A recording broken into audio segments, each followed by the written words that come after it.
വിട്ടുകൊടുക്കാനോ തോറ്റുമടങ്ങുവാനോ ഒരുക്കമല്ല കോൺഗ്രസ്. മാങ്കൂട്ടത്തിന്റെ രാജി അച്ചടിച്ച ദേശാഭിമാനി പത്രത്തിൽ പൊതിച്ചോറ് പൊതിഞ്ഞതുകൊണ്ടോ കോഴിയെ KSRTCയിൽ കയറ്റി അയച്ചതുകൊണ്ടോ കോൺഗ്രസ് ഈ കേരളത്തിലുണ്ടാക്കിയ 10 ആൾ തലപ്പൊക്കത്തെ നിങ്ങൾക്ക് താഴെയിടാനാകില്ല സഖാവ് സംഘിക്കൂട്ടങ്ങളെ. മുന്നിൽ ചോദ്യചിഹ്നമായി നിൽക്കുന്ന ഏത് പ്രതിസന്ധിയും തരണം ചെയ്യാനുള്ള വ്യക്തമായ പ്ലാൻ കോൺഗ്രസിനുള്ളിലുണ്ട്. യൂത്ത് കോൺഗ്രസ് അധ്യക്ഷനെ കണ്ടെത്താൻ കോൺഗ്രസിന് മുന്നിൽ വെല്ലുവിളിക്കുന്നവർ അതൊന്ന് ഓർക്കുന്നത് നല്ലതാണ്. ആരായിരിക്കും യൂത്തന്മാരുടെ മനസ്സും കേരള മണ്ണും കീഴടക്കാൻ ഇനി വരുന്നത്? ഇതുവരെയുള്ള ഊഹാപോഹങ്ങളെയെല്ലാം തച്ചുടച്ച് അക്കസേരയിലേക്ക് ഇനി എത്താൻ പോകുന്നത് ഒരു പുതിയ പേരാണ്. സാധ്യതകളെ തള്ളി വ്യക്തവും കൃത്യവുമായ ഏകദേശം 80% ഉറപ്പുള്ള ഒരു പേര്. അതാണ് ബിനു ചുള്ളിയിൽ. ആലപ്പുഴക്കാരുടെ മനം കവർന്ന ഹരിപ്പാടുകാരുടെ കോൺഗ്രസ് നേതാവ്. ദേശീയ പുനഃസംഘടനയിൽ സെക്രട്ടറിയായ ബിനു ചുള്ളിയിൽ KC വേണുഗോപാലിന്റെ വിശ്വസ്ത പട്ടം കയ്യിൽ ഭദ്രമാക്കിയ നേതാവ് കൂടിയാണ്.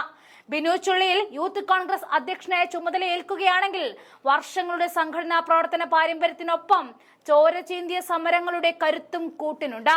യൂത്ത് കോൺഗ്രസ് സംസ്ഥാന പ്രസിഡന്റ് സ്ഥാനത്തേക്കുള്ള മത്സരത്തിൽ അവസാന നിമിഷം വരെ പരിഗണിക്കപ്പെട്ടിട്ടും പാർട്ടി നിർദ്ദേശപ്രകാരം നിശബ്ദനായി പിന്മാറിയ അച്ചടക്കത്തിന്റെ തണലുമുണ്ട്. ഹരിപ്പാട് ഗവൺമെന്റ് ബോയ്സ് സ്കൂളിലെ KSU യൂണിറ്റ് വൈസ് പ്രസിഡന്റായി സംഘടനാ പ്രവർത്തനം ആരംഭിച്ച ബിനു ചുള്ളിയിൽ KSU കാർത്തികപ്പള്ളി താലൂക്ക് സെക്രട്ടറി, ജില്ലാ കമ്മിറ്റി അംഗം, ജില്ലാ വൈസ് പ്രസിഡന്റ് എന്നീ നിലകളിൽ പ്രവർത്തിച്ചിട്ടുണ്ട്. 2012 സംഘടനാ തിരഞ്ഞെടുപ്പിലൂടെ KSU സംസ്ഥാന ജനറൽ സെക്രട്ടറിയായി. യൂത്ത് കോൺഗ്രസ് സംസ്ഥാന നിർവാഹ സമിതി അംഗവും 2020 തെരഞ്ഞെടുപ്പിലൂടെ സംസ്ഥാന ജനറൽ സെക്രട്ടറിയുമായി. നിലവിൽ ബിനു ചുള്ളിയിൽ KPCC അംഗമാണ്. കഴിഞ്ഞ യൂത്ത് കോൺഗ്രസ് തെരഞ്ഞെടുപ്പിൽ സംസ്ഥാന പ്രസിഡന്റ് സ്ഥാനാർത്ഥിയായി KC വേണുഗോപാൽ വിഭാഗം നിശ്ചയിച്ചത് ബിനുവിനെ ആയിരുന്നു. എന്നാൽ വിശാല ഗ്രൂപ്പായിട്ട് മത്സരിക്കാൻ നേതാക്കൾ തീരുമാനിക്കുകയും K സുധാകരന്റെയും രമേശ് ചെന്നിത്തലയുടെയും പിന്തുണയോടെ അബിൻ വർക്കി വിശാല ഗ്രൂപ്പിന്റെ സ്ഥാനാർത്ഥിയാവുകയും ചെയ്തതോടെ ബിനു നിശബ്ദം പിൻവാങ്ങി. KSU നടത്തിയ പാഠപുസ്തക സമരത്തിലൂടെയാണ് പോലീസ് മർദ്ദനത്തിൽ ബിനുവിന്റെ ഇടംകണ്ണിന് പരിക്കേറ്റത്. കോട്ടയം കളക്ടറേറ്റിലേക്ക് യൂത്ത് കോൺഗ്രസ് നടത്തിയ മാർച്ചിന് നേരെയുള്ള പോലീസ് ലാത്തിചാർജിൽ വലതു കൈ ഒടിഞ്ഞു. സ്വാശ്രയ കോളേജ് സമരത്തിന്റെ ഭാഗമായി ജയിൽവാസവും അനുഭവിച്ചിട്ടുണ്ട്. മണ്ണാറശാല ചുള്ളിയിൽ വിജയൻ നായരുടെയും ശ്രീദേവിയുടെയും മകനാണ് ബിനു ചുള്ളിയിൽ. ഇതിനപ്പുറം എന്താണ് പാർട്ടിക്ക് ആ നേതാവ് ചെയ്തു കൊടുക്കേണ്ടത്? അതുകൊണ്ട് തന്നെ യൂത്ത് കോൺഗ്രസ് അധ്യക്ഷൻ ബിനു ചുള്ളിയിലേക്ക് സാധ്യത ഏറുകയാണ്.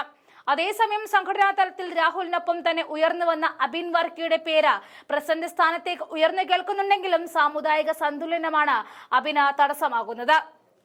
KPCC പ്രസിഡന്റും മഹിളാ കോൺഗ്രസ് അധ്യക്ഷയും KSU അധ്യക്ഷനും ന്യൂനപക്ഷ സമുദായക്കാരായതാണ് അബിന്റെ സാധ്യത കുറക്കുന്നത്.